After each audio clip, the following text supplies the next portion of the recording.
Hey, I'm Bob Camp, and I'm here at the Coast City Comicon, and I'm having a great time drawing cartoons. I almost said caricatures. Doing cartoons of Ren and Stimpy, and I was the creative director on Ren and Stimpy, co-creator of the series. I did comic books, worked for Marvel Comics. I've worked on lots of movies, lots of TV shows. You're watching the virtual Coast City Comic-Con on the Entertainment Experiment. Enjoy! This is Bob Camp. Let's have a round of applause for this guy. Anyway, so that's realistic drawing, and then there's the cartoon drawing. Cartoon drawing is where you do something that people recognize as a, if it's a figure, they recognize it as a figure, but it doesn't necessarily have to be realistic. So those are the two kinds of drawing. That's what I think cartooning is. Cartooning is much more fun, isn't it, than drawing realistic figures? And Bob can do it all. He can do it all. And because I've had to, not because it was, choices. Because when you're starving and you need work, you'll do anything, right? Please, Bob, sit down here. Let me get this out of your way. So, can I tell you that Bob and I have known each other for over 30 years. We met in New York City when we were both young artists, starting out. At Marvel Comics. At Marvel Comics. 1980? 81? It was around there, yes, it was around there. 80 or 81. I started there in the late 70s, 77. I was there for a few years, and happy to see Bob come along because Bob actually is one of those artists who has a sense of humor. I always thought comics were supposed to be funny. I have nothing against superhero comics, but I wasn't really, into that superhero stuff. I started in comics after superheroes came along, but when I was a kid, comics were funny. And when Bob came along, I thought, great, here's another guy with a sense of humor, draws really funny stuff. Yeah, and I started out. Anybody remember Crazy Magazine? It was like Cracked. It was another mad ripoff. I was doing the movie parodies for that, and those were funny. Written by Paul Kupperberg. And they were, in every way they were mad ripoffs, but we tried to make them unusual and fun. And I was working for Larry Hama. Everybody heard of Larry Hama, who created G.I. Joe, my mentor, and so I was doing funny stuff then. But I ended up working on a lot of the serious comics. Larry was pretty much the only editor I worked for, and he did the Nom and G.I. Joe and Bizarre Adventures and a lot of Conan, any of the Conan books. So. I mostly did books with naked guys with swords or guys with guns, Never did the long underwear books. But weren't there any females in those books, Bob? Oh, there were females in those books, yeah. They were always kind of, gorgeous books and we try to have females in the books too because we want women and girls to read the books and see characters that they can relate to and identify with and care about. And we want like adolescent boys to have all kinds of strange fantasies about Red Sonja. Well, what kind of fantasies are you talking about there? You mean because they like coins and her costume is made out of old coins, and that's pretty cool, right? Yeah. You like old coins, right, guys? But I was lucky in as much as Larry sort of, how the old story like you want your kid to learn how to swim, you throw them in the lake and they either swim or drown, That's sort of what Larry did to me. He sort of just said, here, start drawing comic books. And I never read comic books. I never really cared about comic books. I never knew anything about them much. And I started drawing comic books. I worked in the bullpen. Rick and I worked there, and I did art corrections on all the books. But how Bob got into comics was not because he was so much interested in comics, but Bob was an artist, and Bob could draw. And Bob spent a lot of time drawing. Yeah. And when he came to comic books, he walked in the door, he was a guy who could draw. Yeah. And if you can draw, and you can write, and you can think of clever things, and you have an imagination, and somebody says, here, draw this comic book, and you've got all of those things. Yeah. It's not easy, but you can do it. And I was tell him what you did before you came to Marvel. He's had a very interesting and unusual life. From Texas. Stole cars. No, I didn't do that. He's from Texas. From Texas. Yeah. Yeah, from Texas. I always tell people Texas is a great place to be from, like away from. Yeah. I was just in Texas, and it was amazing. I thought, wow, everybody down here smokes cigarettes, like without exception. It's like you walk around in this sort of cloud. But I grew up in Texas. I started working at Six Flags over Texas when I was 16 doing caricatures. And How many of those drawings did you have to do every day? I did a lot. I think I think I did 300 of them one day. But when I was doing side views, The same person or different people? no, different. Yeah, 300 the same person. Yeah, one really rich person who had nothing better to do. No, I was doing side view caricatures on an overhead projector with India ink and a you know a speedball point, and I could do one a minute. How does that work? Do they take a photograph of the person, or does the No, they person stand there They while would you draw? stand there. I'd say, okay, look out that way, and I already have their profile. Then I go, what do you like to do? Oh, I like to Smoke cigarettes. ski. And you know, so you draw a little dumb running body, and you have a sign that says skiing that way, and they're happy. And then holding a bag of money with a money sign. You know, it was like very formulaic. But I got really bored with the formula really quickly, and I started working. Started doing the stands where we did paper drawings on big paper like that, and I would do very elaborate thematic sort of cartoons, and I prided myself on never doing the same one twice. So I'd come up with a new gag and a new situation and a new cartoon based on that, and it kind of honed my ability to come up with jokes quickly and draw funny stuff and draw people. And you know, I always encourage anyone who likes to draw and wants to do cartoons, bring a sketchbook with you all the time and draw everything. Draw people, draw places, you know, because these are all skills that you need to apply to what you do as an artist. And even if you want to draw very cartoony stuff is always based on something real, you know, based on caricature, based on a knowledge of anatomy or something like that. It's an adaptation of that knowledge. While we're talking about this, let's just ask for a show of hands to see if there's anyone here who has any ambition or aspirations to become a cartoonist. Ah, good. So then we're talking, at least we're talking to some people who are interested in this kind of stuff. Anyway, I agree with what Bob says. I think the best way to become good at art or drawing is the best way to become good at anything that you're interested in becoming good at is by doing it as often and as frequently as you possibly can. Yeah, absolutely. Because you learn something from every attempt that you make at something. Some things work and some things don't work. Your brain is an incredible, complex, wonderful thing to have inside your head. And it keeps sort of a running track of what's working and what doesn't work. And it keeps the things that work and it discards the things that don't work. So every time you start a new drawing, you have the benefit of all the cumulative experience that you've had up until that point that you bring to that situation. It doesn't mean that that drawing's going to be better than anything you've ever done, but it means that you're in a pretty good position. The more things that you do, the stronger you get at it. It's like lifting weights, actually. Very, very important for you to draw as often as you possibly can. Carry a sketchbook with you or something convenient. Make it easy for yourself. It doesn't, I'm not even going to tell you how big it has to be. It could be just something easy in your hand. If you like to draw on a tablet or something like that, that's fine too. Doing stuff, being creative, thinking about it, those are all good things to do. The other thing I was going to tell you is don't worry too much about perfection. Yeah. Don't be one of those people that gets easily frustrated because it doesn't turn out exactly the way you want it to. You just have to accept the fact that if you're going to become a long-distance hurdler or something, if that's what you want to do, you're going to fall down a couple of times. But what you have to do, and this is true in life too, you have to keep getting back up again. As long as, no matter what life throws your way, as long as you keep getting back up again and struggling forward, you got the Rick Parker and Bob Camp seal of approval, right? That's right. All right. All right. All right, that's it.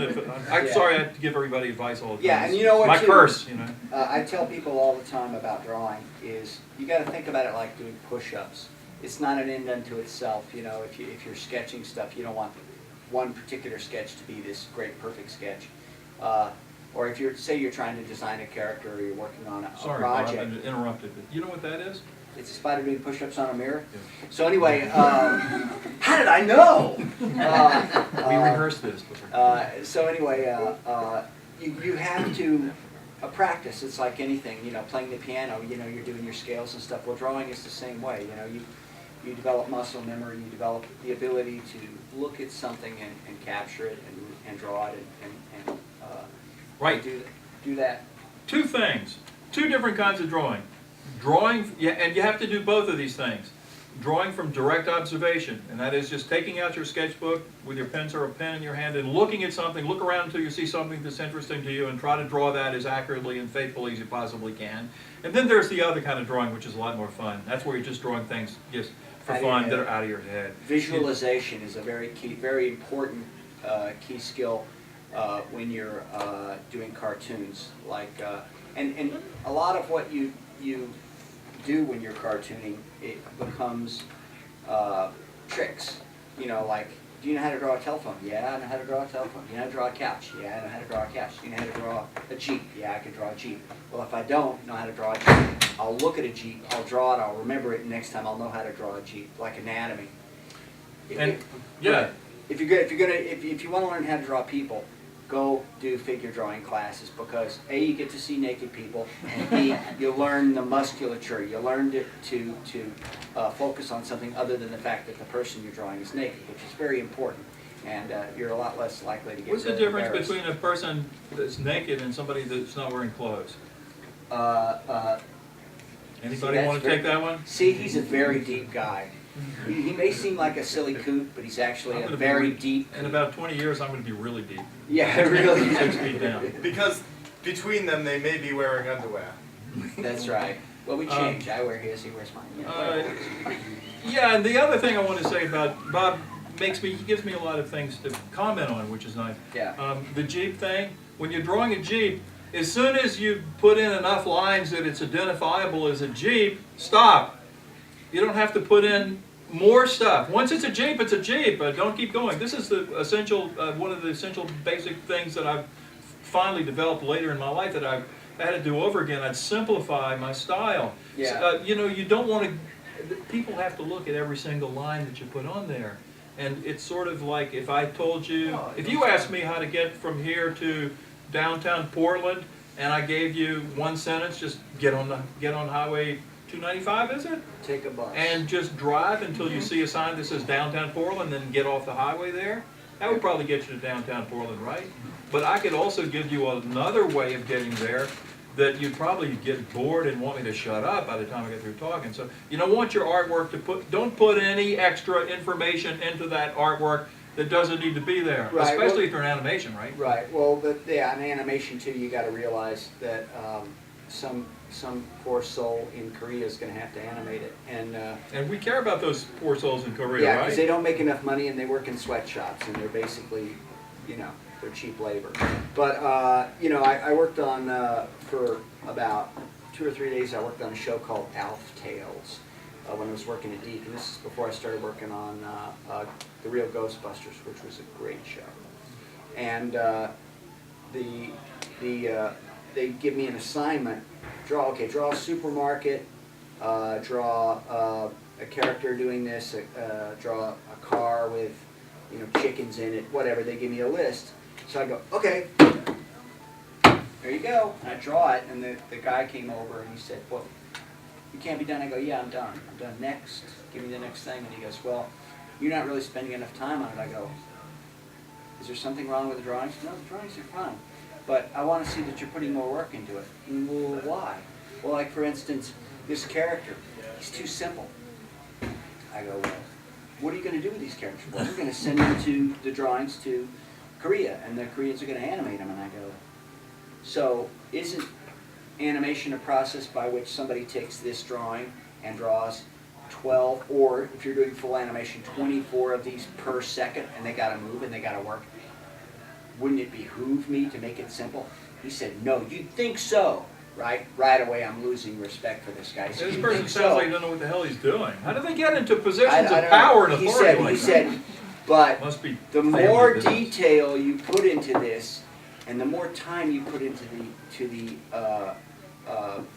drawing, the more respect you will garner from the animators, and the harder they'll work and the better job they'll do on the animation. And I just kind of went, okay, excuse me, I'll be right back. I got up, I walked out, I walked over to the people doing Ghostbusters and said, I want to work on your show. And I did. I quit that show because obviously I didn't see eye to eye with them. Well, I think you did the right thing. You know, there are some situations that you get yourself into, you can just tell that it's not going to be good, that no matter what you do, it's not going to work out. Yeah. You were lucky that there was another show that you could go over to and they would take you Well, in. back in those days, Deke was producing, I don't know, they must have been producing 18 or 20 animated series at once. It was a huge factory just churning out crappy animation one day after another, just huge. Well, I think there's probably a lot of, and I have never worked in animation, but I imagine there's a lot of pressure on people to, and storyboards too. Yeah. I remember how many storyboards can you do per day? We need artists to do like 35, panel, or they call them frames, right? Frames, yeah. We do you do like 35 Well, frames a day or something like It's, that. it's funny, I saw a video on YouTube the other day, somebody posted on Facebook, and it was, they had a room full of kids and they said, okay, and they drew a clock on the wall.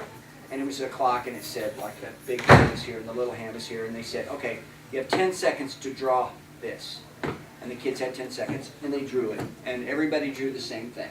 And they said, okay, now you have 10 minutes to draw the same thing. And the drawing, and they were kids, you guys' age, and the drawings that the kids did were fantastic.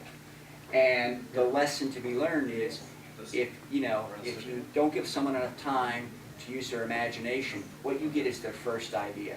You get the first lame idea. If I asked everybody in here to write a story about, a teenage wizard with glasses, you'd all do Harry Potter. You kept 10 seconds to come up with that. But if I said, hey, come up with an idea about a teenage wizard, and spend some time on it, they would say, well, there's Harry Potter, but what if he's different? What if it's something else? And you get a lot more options. You get a lot more ideas. What if he's a zombie? What if he's a zombie? Because there's not enough zombies in the world. There can never be too many zombies, actually. Right. Well, you know what? After a while, they just start to smell bad, and then there's a lot of cleanup. There's air freshener, right. Zombie air freshener. There's a little bit of that. But so anyway, the point I'm trying to make is that there are people who want you to do storyboards and do it quickly, and those people are called what? They're called producers, middle management. You like those kinds of bean people, counters. Bob? Are they They're fun to work wonderful with? people. Yeah, They're my favorite kind of people. I like them much more than, say, other cartoonists that you're working with? like murderous pirates or but no, the thing is, I do storyboards all the time, and it's a really, really very difficult job. You have to, anybody not know what a storyboard is? Don't be afraid to raise your hand. I don't know what's a storyboard? What is that? You see those guys that stand on the street corners that have the signs they spin around? Mm-hmm. That's not it. Storyboards are like a comic book, and it's a scene by scene, action by action depiction of what's going to end up on the screen in your animation. Every movie and every television show that's not live, or every television show they all have to be storyboarded ahead of time, don't they? I mean, not all of them. A lot do, some don't, and more they're not. Everybody know who Peter Jackson is? He did Lord of the Rings. I'm a huge fan of him and his films, but he does not use storyboard artists anymore. He does previs, and previs is a process of, they use 3D models, low resolution 3D models and backgrounds which replicate the scene or whatever they're going to do, and they just move them around. They say, okay, give me an up view of that, and so they move it around. Okay, bring in the character here, and they build an animatic, and an animatic is a storyboard brought to life. So if you're having a storyboard, it's a lot of drawings that they shoot and they put on film, and they add fake sound effects and fake music and all that, and scratch track, which is not necessarily the actors who are going to do the voices. They have them do the voices. So you still need to be able to learn. Do you still need to know how to draw, though, if you're doing that type of work? No, you really don't have to. I was working 2 Christmases ago. I was working at Skywalker Ranch for George Lucas, and it was the weirdest experience of my life because, first of all, Star Wars changed my life. It really did, and I can't say enough about the influence that had on me and everything I did since then. And then I saw the new ones that Lucas made some years later, the newer versions, and I really hated them. And I thought, wow, what happened to George? He lost it. And what happened to George is he quit listening to people, and he surrounded himself with people who only say yes, and never people who go, wow, George, you kind of suck now. You know, you have $5 billion, and you've got this beautiful place, but you know, your ideas are kind of used up and done, and you don't really listen. So I'm working for George Lucas, and they tell me I'm working with this crew of people, and I'm saying, so what's this movie about? They're going, well, did you ask George? We can't ask George. Well, who's the main character? We don't know, and there's all this work on the walls, and I really couldn't, wow, if this is on tape, I'm doomed. I just realized. But anyway, George is working. George Lucas is a guy that lives over in South Portland. Yeah, He's the person he's talking He's about. 8 feet tall. Yeah, He's got a third eye in the middle of his forehead. Has He a speaks huge- with a Cantonese accent. Yeah. But anyway, the experience I had there was that they were using Previz. He's got this proprietary software called GWiz that he uses. And so they kind of snuck me in to do storyboards because George didn't want storyboard artists because he figured he didn't need them, and the director and the storyboard supervisor snuck me and a couple other guys in to do some storyboards so we can, you know, show them to the editor so he'll know what we're trying to do. And it didn't work out, and I think they ended up killing the project. And then he sold everything to Disney. And did that bother anybody? See, I disagree with you, and I know we agree on most stuff, but I think that I think it was a good move because I really don't think George is hard. I don't know. What do you think, Mark? You think Yeah. George? It's a good thing. Sure. I think it's a good thing because Disney will make good Star Wars movies. They'll be awesome. They'll get good directors, and it won't be George, you know, not listening to people anymore. You know. So anyway. Well, George is about my age, and I have to, you know, I don't want to scare anybody. I'm probably the oldest person in the room. Is anybody That's really scary. Anybody older than me, please No. leave. Because Not I'm going to that- say something now that you're not going to like. What? I think that I think life is like a cycle. You know, I mean, I'd like to believe that the Like two wheels and a seat. you and know, you start handlebars? off here, and then as you go along through life, as more time passes, you just keep going up, and you keep going up and up and up. I mean, I'd like to believe that, but I'm not so sure about that. I think you go up and up like this, and maybe you go down over straight for a while, then you go up a little bit, and sometimes you go down for a little while. And then the floor drops back up out from under again. you, and there's this long, horrible fall. And the next thing you know, you're George Lucas. You know? But, you know, it was so funny because after a couple of days there, I'm talking to my friends, my other two story artists, and when we first got there, we were like, wow, this guy's lost it. Holy cow, look at this stuff, it's terrible. And then after 2 days, we started realizing, maybe it's us. It is you, Bob. Maybe he knows, maybe he's It was the always genius, 'cause you. You're walking around, and the place is the most amazing place you've ever been. It's like an amazing museum. Like you're in a giant green craftsman home full of stickly furniture and priceless art collections and, you know, samurai warrior armor and Gustav Klimt like my originals. place, right? Like your place, yeah. And so I begin to think, you know, this guy really knows something I don't, because, you know, he's a billionaire. I'm a hundredaire. You know, what do I know? You know, what can I say? How can I judge this guy? Well, he must know something. I mean, He knows how to sell toys. he must know something. Yeah. I think it's probably never a bad idea to give people the benefit of the doubt. That's what we ended up doing. We ended up realizing that, you know, he's doing something right, but I'm not. How can I judge him? He's, you know, Well, he's best to- richer than the state of Georgia. I think what each of you can do is to try to be the best person that you can be at whatever it is that you've chosen to do. And don't stop learning. Don't worry about other people. They're a bunch of screw-ups, let me tell you. Don't spend too much time thinking about what somebody should do, what shouldn't they not do. Refocus your energy on yourself and try to be the best person or best artist that you can be. Now, how many people think it's more important to be a good person than a good artist? Come on, you're all Come supposed on, to raise your come on, hand. 6 hands here.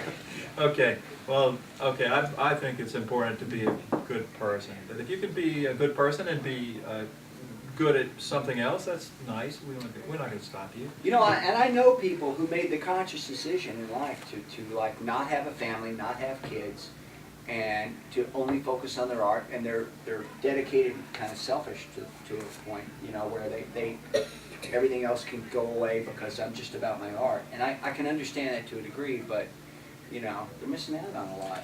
Well, I don't think anybody should have kids that doesn't want them. As a father myself, I can tell you, and many of you are parents too, some of you may be single, that And if you some of don't, you are kids, if you're you- not like just if you're smart not people, ready right? to, if you're not ready to be somebody's mother or father, don't do it, because that's such a big responsibility. It's so time consuming. Your life changes forever. It's never the same. I personally was fortunate because I was able to spend most of my life doing what I wanted to do, and when I was 47, my first child was born. And then I really found out what some of the great things in life. It's wonderful. I love being a parent. And some of the happiest, most joyful experiences I've had have come from that. And I think it makes you a better artist. I think you see the world in a different way once you have children. But if you don't want to have children, don't do it as an experiment. I mean, would you want to be the child of somebody that was experimenting on you? I don't think so. Anyway, I don't want to make anybody cry, so I'm going to continue to talk about it. But anyway, what were we here to talk about, Rick? Well, we're talking about cartooning. Why don't we, I don't know how long we've been having this thing, but why don't we give people an opportunity to ask Bob some questions if they like. Not all at once. Or you can ask me questions too. But he What knows do you more like? than What? I got a question. Yes. How did you break into the comic book business? Oh, before you walked in, I mentioned that. I was doing sorry. caricatures. I was Never doing mind. No, it's okay. I was doing caricatures on Cape Cod in Provincetown, and I met Gary Hallgren. You know Gary, Sure. great cartoonist, and he said, "Wow, you should work in comic books." And at that time, I was traveling around doing caricatures and portraits at fairs and rodeos and resorts and everything. I had plenty of money in my pocket. My theory in life was, don't own anything you can't carry with you or fit in the trunk of your car. Don't ever buy anything that you can't buy with cash. Never buy anything on credit.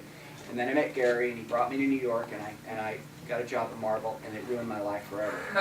Because at that point, I knew the answer to life. I figured it out at the tender age of 19 or whatever. But I'm glad I did in a way, I think it's great that you had all these various experiences. I think it probably made you a better artist. Oh God, I had crazy adventures. Like, I'm not going to go into them because first of all, I'd probably get arrested. But there were some, like, how many of you had a gun pointed at your head? Not many, right? I have. I had crazy adventures in New Orleans and Canada. You knew my ex-wife, right? Yeah. His ex-wife's name was Ammo. I'm not kidding. Don't ever marry anybody whose name has His something name to is do with Ammo. something That's to kill you. right. Anyway. But I They're taking had a this. lot of great adventures. I traveled around, and you can't even imagine what I went through in life before I became a working artist and cartoonist, like actually working for comics and stuff.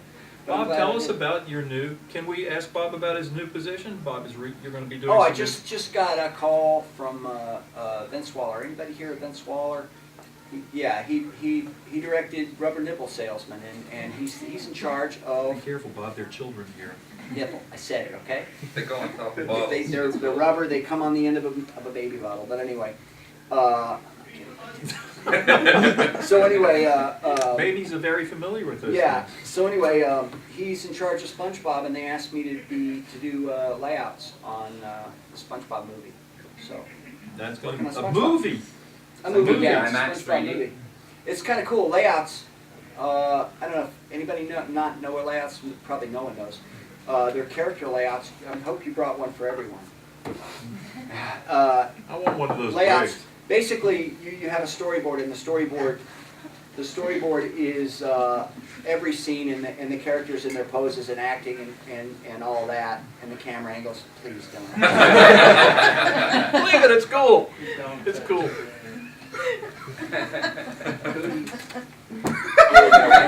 So anyway, Here, Rich. Thank you. Thank you. take that out and get it dry cleaned. Then layout is basically, character layout is you take those scenes and you blow them up and you clean them up and you do the much more detailed pose by pose depiction of the acting. The characters' poses and positions and Right. stuff like that. You know what you told me the other day about how you put it down? Tell them about that. I thought that was great. Oh, I did. I've been around an artist my whole life and never heard anybody express it quite that way. Bob says when you're drawing a figure that's doing something. Oh, okay. Here's a theory. Is that I was talking I was talking to Jay Piscopo about that too. Do you Is want to draw when it you- on the board when here? you- They have some paper. Yeah. How about let's hear it for Bob Campstone. Give us a little drawing demonstration here. Put the money right in here. No, sir. So, does anybody know what calligraphy is? Calligraphy is like Asian writing in the Orient. They use brushes and ink, and it's as much a form of dance and gesture as it is a drawing. Let me have your code, because you're going to need to have freedom of movement. Artists must have freedom of movement. That's right. Let me just take my pants off. No one But wants anyway, to see if that, you got to draw a character in action, my theory is that if you're drawing something in action, you have to execute that drawing with the same amount of intensity and energy and intention as the character has in the drawing. So if you're gonna, if you're gonna draw, I should stand on a chair because this is too low. Anyway, if you're gonna draw a character in action, say you have somebody throwing a baseball, right? Well, this is not going to be a great drawing, but if somebody's throwing a baseball,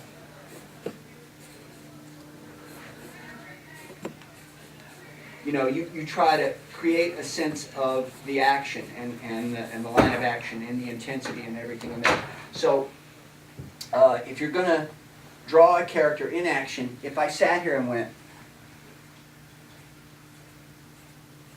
and drew eyeballs and a nose and smile and nice perfect hair and made the wrinkles in his clothes and his fingernails and all that, pretty soon all the detail would destroy any kind of sense of movement or action that you would have had in the drawing. So it's important to work out that aspect of your drawing when you're drawing it before you get into detail or something. Don't just start drawing hair follicles or anything like that.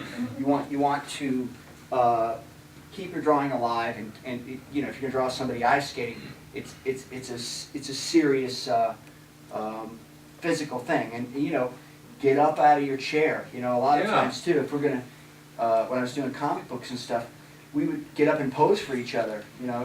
Drawing Conan and stuff.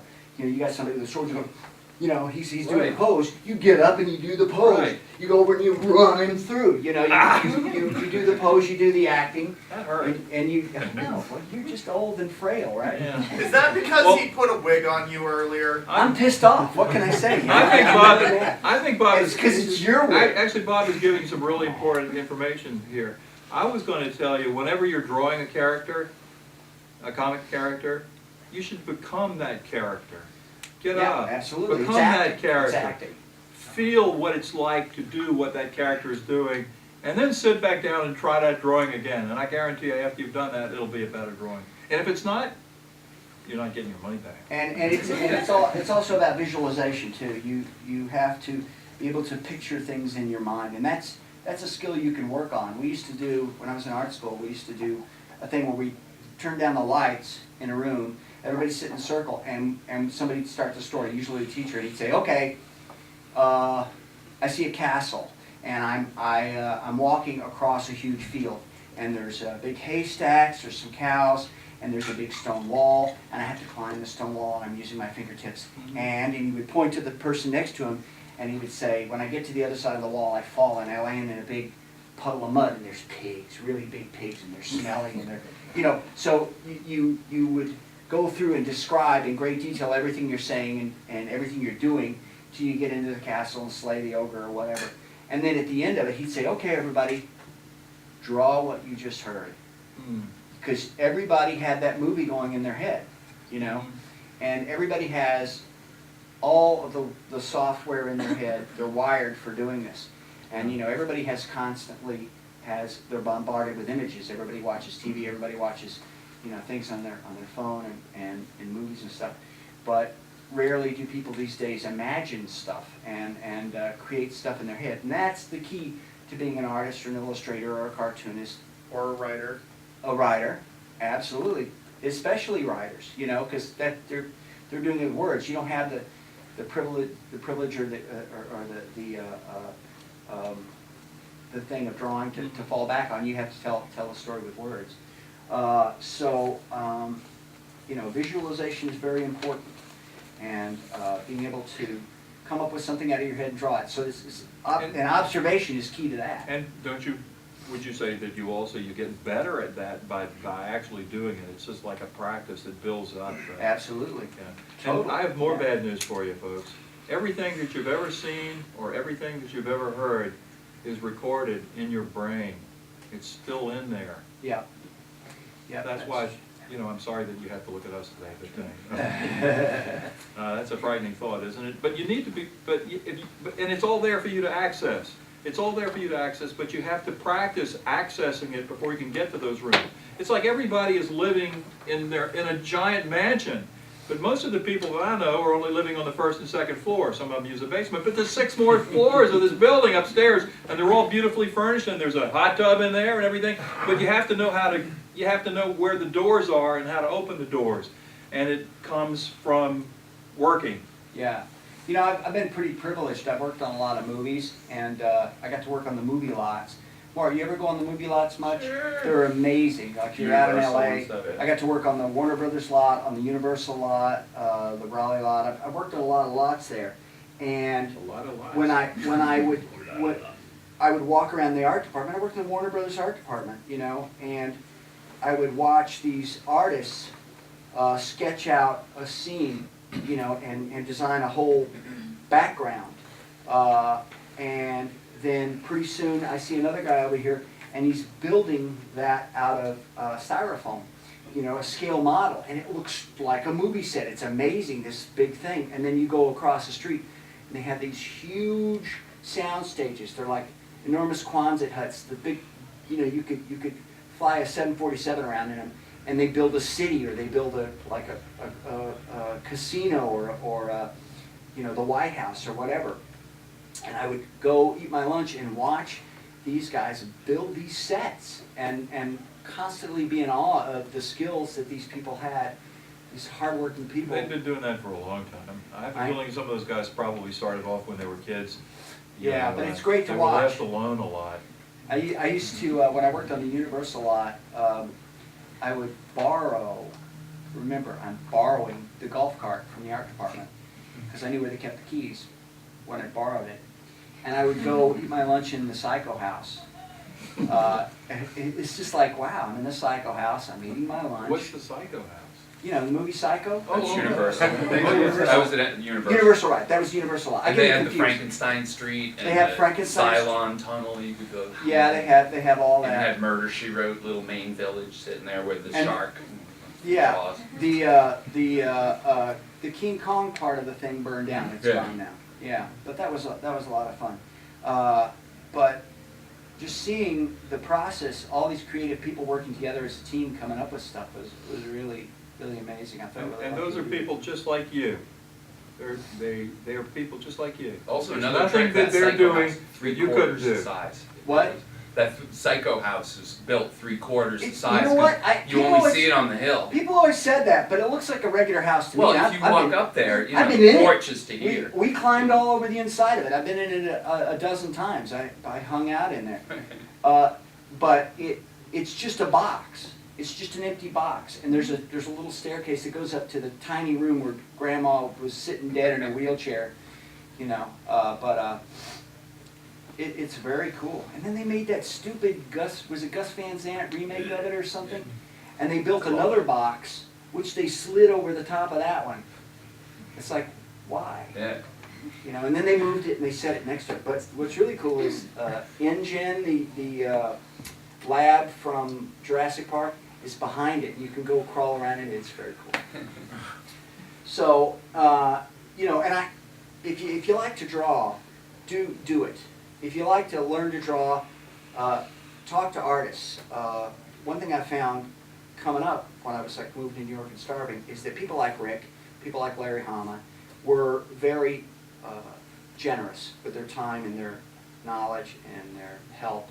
And as a young, hungry artist, and I was really a starving artist, I was able to learn from them and apply it to everything I've done in my life. And every job I've had, even though it wasn't a job I wanted to do, even though it wasn't something I was into, I didn't care about comics. I still don't.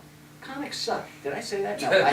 Actually, I like comics. Hey, wait a minute, buddy. But I Some of did us it. are still doing comics. I did it, and the skills I learned from that I applied to storyboarding and filmmaking and animation. Do stuff. That's what he's saying. Do stuff and be fearless. You know, Don't just- worry about making it perfect. Just do stuff. You learn from every single thing you try. That's right. And not everybody in here is going to be an artist, Yeah. but everybody in here is a special person. Everybody here is a unique human being. And you owe it to yourself to discover who you are. And the sooner you do that, the better off you'll be, because then you'll be able to really, once you know what makes you happy and what you are good at and what you might be able to accomplish, then you can really pour all of your energy in that direction, and you'll really actually might get somewhere. Yeah. Or have a good time trying. Or have a great time trying. You know, you owe it to yourself, you know, to discover that beautiful, unique human being inside of yourself. Yeah. And there are a lot of people walking around the streets, I think, they don't know who the hell they are, and they're never going to figure it out.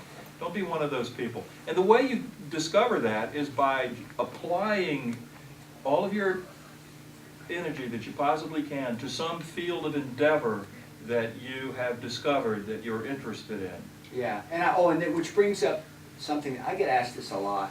People, they say, well, you know, I want to do animation, I want to do an animated show. I have an idea, and I'd like to go pitch it to Nickelodeon or Cartoon Network or something. What would you do? I go, you don't have a chance. Don't even try, because the odds of you doing it are less than zero. You know, your odds are more likely to jump straight, flat-footed up in the air and bite the underside of an airplane flying by. It's impossible. You can't do it, because the people who take pitches are morons. Every one of them started out as receptionists answering the phone. Nothing against receptionists, but it's, you know, just because you can answer a phone and take a message is not a requisite skill that applies to producing animated properties and television shows. So, and it's their job to say no. They're not going to say yes, because if they say yes to you, then they have to pitch your idea to their boss. And if they pitch an idea to their boss that they don't like, then they look bad. So it doesn't behoove them to say yes or to like your idea, unless you're Seth MacFarlane, who clearly sold his soul to the devil because his cartoons are awful. But he's a good friend. I love him. He's a great guy. Bob, they have a Whoa, camera Seth? pointed at The camera. No, I like Seth. He's great. And he was supposed to be in one of the planes that hit the World Trade Center, but he was too drunk to get on the plane. And I know this because he told me. Oh, it was the one that hit the Pentagon. Oh, I think the one that he was supposed to be on. that was a bad day. It was a bad day. But, yeah, so I say, look, if you want to do cartoons, just do them. Just do them yourself.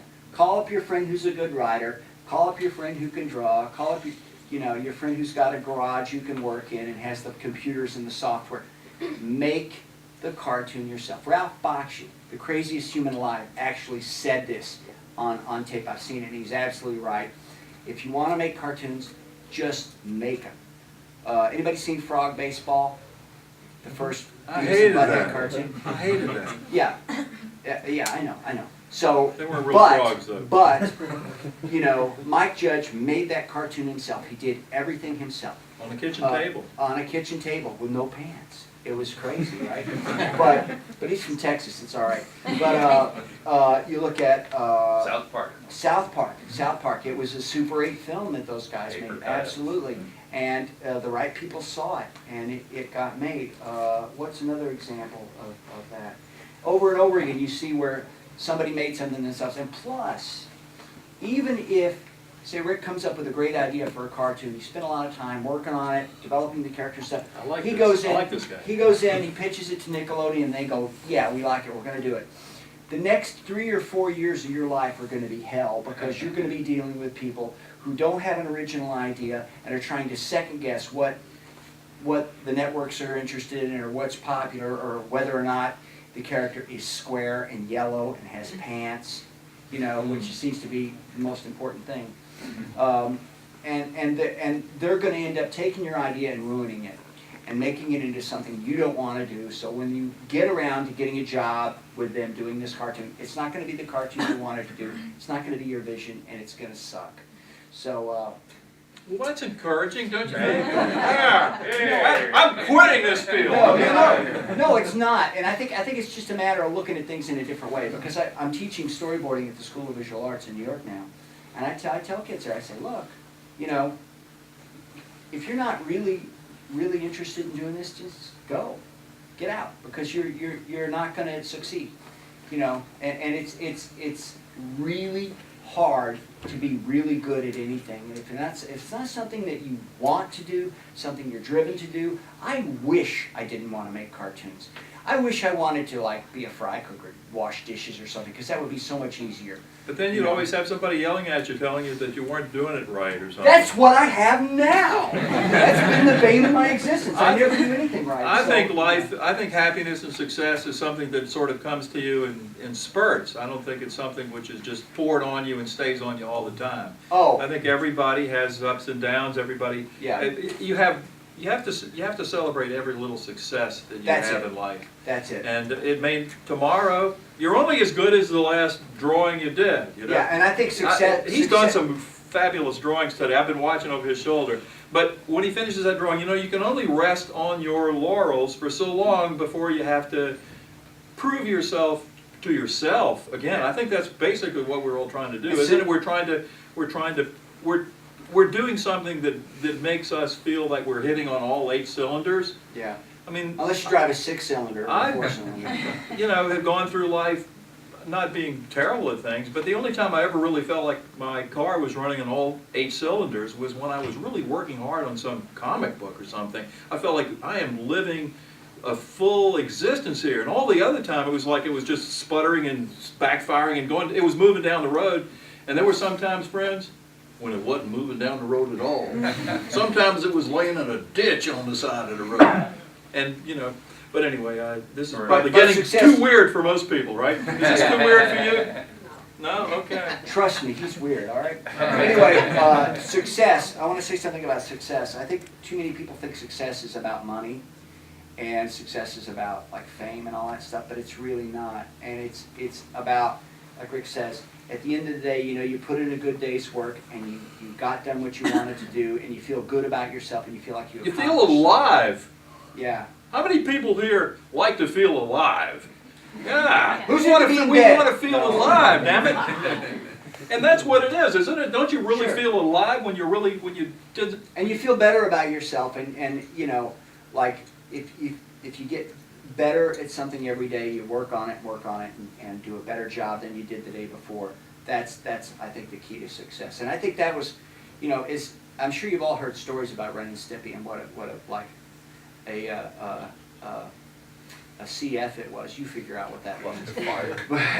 But the one thing that was important in that show, and everyone that was involved, was that we wanted the cartoon we were doing today to be better and funnier than the one we did yesterday.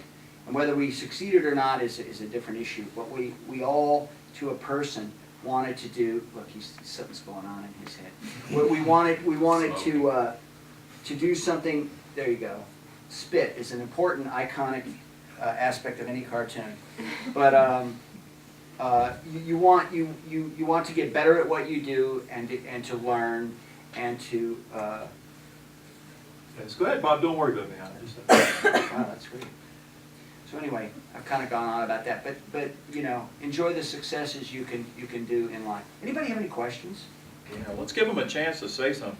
Anybody want to know the dirt on John Kay or anything? What? No, tell us, man, right now. I What know, is it, I'll tell you sir? all about that. Tell us, Okay. what is your? You did tell me about one of the things, and I'll lump Rick in more into this as well. But you know, one of the themes you have is keep doing it and keep doing it. I'm gonna get to storyboarding with Post-it notes, which I don't know if you mentioned. I do that all the time. Yeah, which we had talked about Yeah. that last year, and one of the interesting things, I mean, all the artists in this room, you guys are very capable of rendering really nice stuff, but it doesn't start out that way. No. And I think being an independent publisher and working with people, they want their best output on their first strip, and I've seen so many people that have that drive, even to do thumbnails, which you do on Post-it notes, which was a revelation to me because it was like, it's not hard. No. The hard part is getting started and making it happen and learning from that.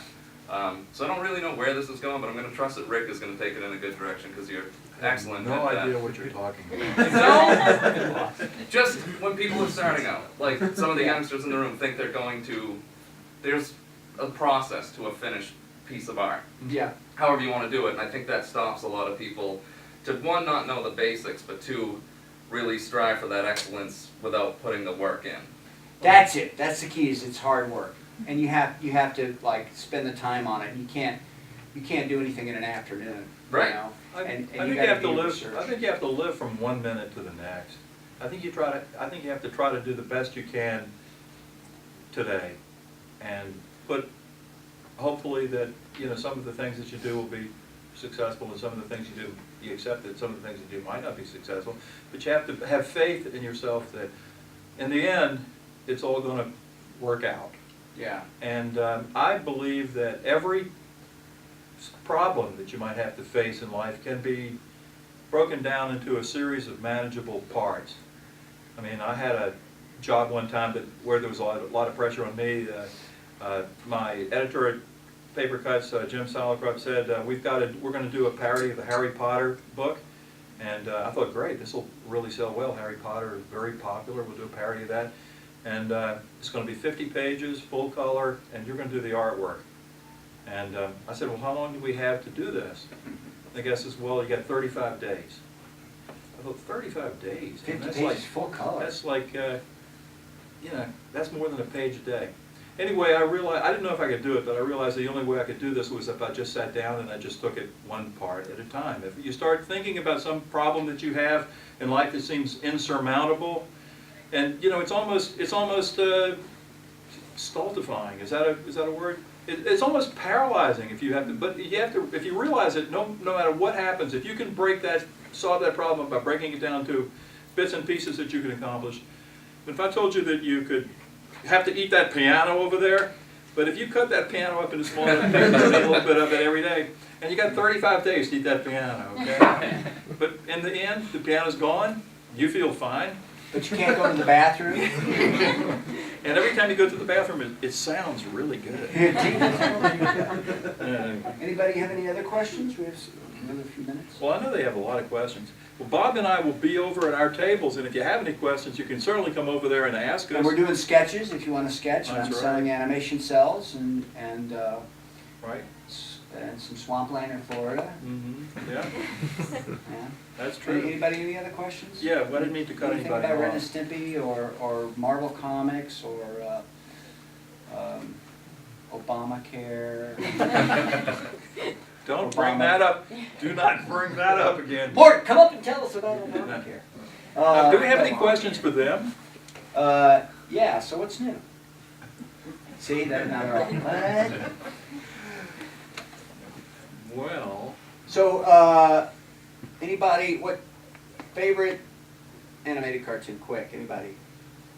Ren and Stimpy. SpongeBob. So good. SpongeBob. Right, give us the dollar. It's so good.